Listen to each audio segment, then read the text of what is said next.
ପିଲାମାନେ ଏହା ହେଉଛି ତୁମର ସମାପ୍ତି ସୂଚକ ମୂଲ୍ୟାୟନ 1/2025।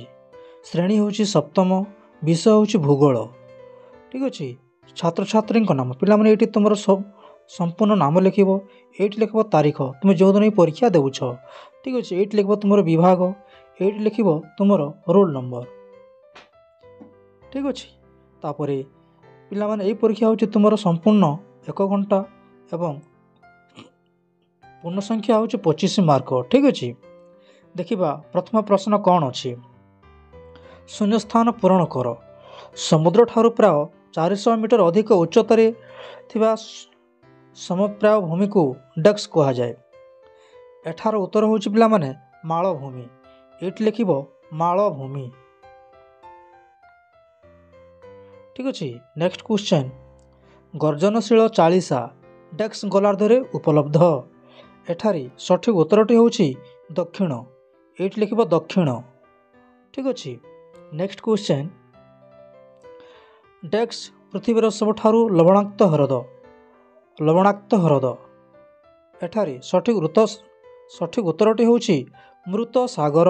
ଏଇଠି ଲେଖିବ ପିଲାମାନେ ମୃତ ସାଗର। ଠିକ୍ ଅଛି। Next question. 4ଟି ସମ୍ଭାବ୍ୟ ଉତ୍ତର ମଧ୍ୟରୁ ଠିକ୍ ଉତ୍ତରଟା ନିକଟରେ ଥିବା କୋଠରୀରେ ଠିକ୍ ଚିହ୍ନ ଦେବ। ଠିକ୍ ଅଛି। ପ୍ରଥମ ପ୍ରଶ୍ନ।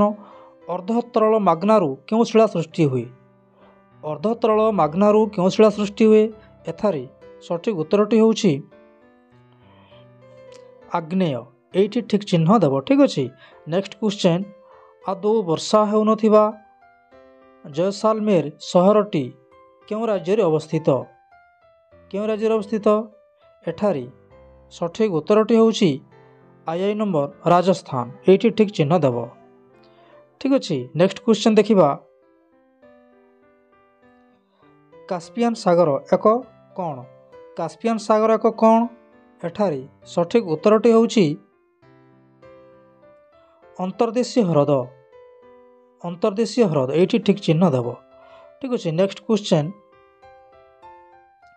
କସ୍ତମ୍ଭ ସହିତ ଖସ୍ତମ୍ଭକୁ ଗାର ଟାଣି ଯୋଡ଼ିବ। ଠିକ୍ ଅଛି। ପ୍ରଥମରେ ଅଛି ଜୁଆରିଆରୁ ଗାର ଟାଣିବ ବରଫ ସ୍ରୋତ।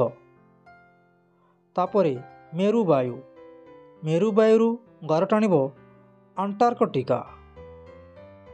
ତାପରେ ରାଜସ୍ଥାନରୁ ଗାର ଟାଣିବ ସୁନ୍ଦରୀ। ତାପରେ ମାଡାଗାସ୍କରରୁ ଗାର ଟାଣିବ ଭାରତ ମହାସାଗର। ଠିକ୍ ଅଛି। ନେକ୍ସଟ କ୍ୱେଶ୍ଚନ୍ ଦେଖିବା।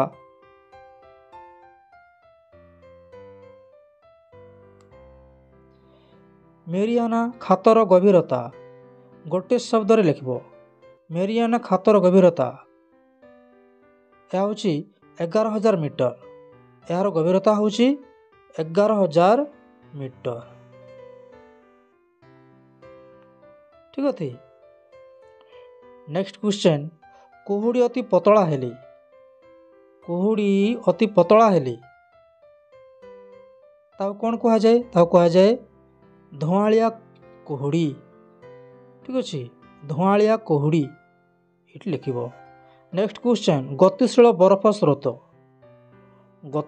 ବରଫ ସ୍ରୋତେ ଏଠାରେ ସଠିକ୍ ଉତ୍ତରଟି ହେବ ହିମବାହ।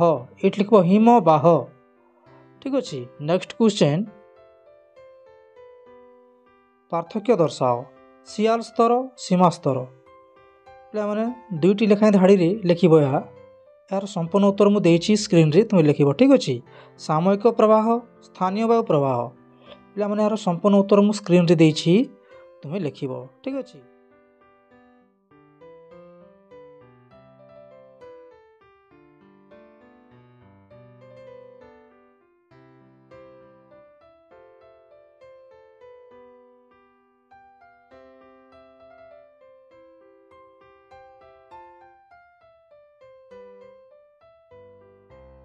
ପରବର୍ତ୍ତୀ ପ୍ରଶ୍ନ ଦେଖିବା।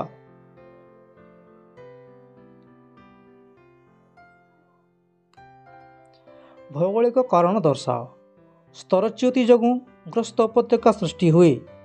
2ଟି ଧାଡ଼ିରେ ଏହାର ଉତ୍ତର ଦେବ ପିଲାମାନେ। ଠିକ୍ ଅଛି। ଏହାର ସଠିକ୍ ଉତ୍ତର ମୁଁ ସ୍କ୍ରିନ୍ରେ ଦେଇଛି, ତୁମେ ଲେଖିବ। Next question.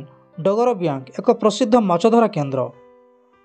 अति सुंदर प्रश्न पे दुईटी धाड़ी यार उत्तर देव। ठीक अच्छे यार संपूर्ण उत्तर मुझे स्क्रीन रे देछि तुम लिख।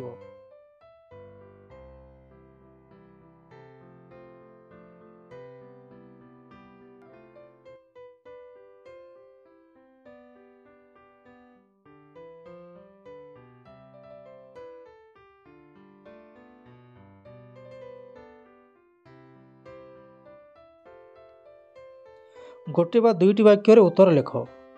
समुद्र रे जुआर और भट्टा किपर संगठित हुए बुझाई लिख। ठीक अच्छे 4 धाड़ी किंबा 5 धाड़ी हेब। ठीक अच्छे किंबा किंबा अच्छे पे जेकोसी गोटे उत्तर देव। शैलक्षेप वृष्टिपात किपर हुए बुझाई लिख। 4टी किंबा 5टी धाड़ी यार उत्तर देव। ठीक अच्छे पे यार संपूर्ण उत्तर मुझे स्क्रीन रे देछि तुम लिख। ठीक अच्छे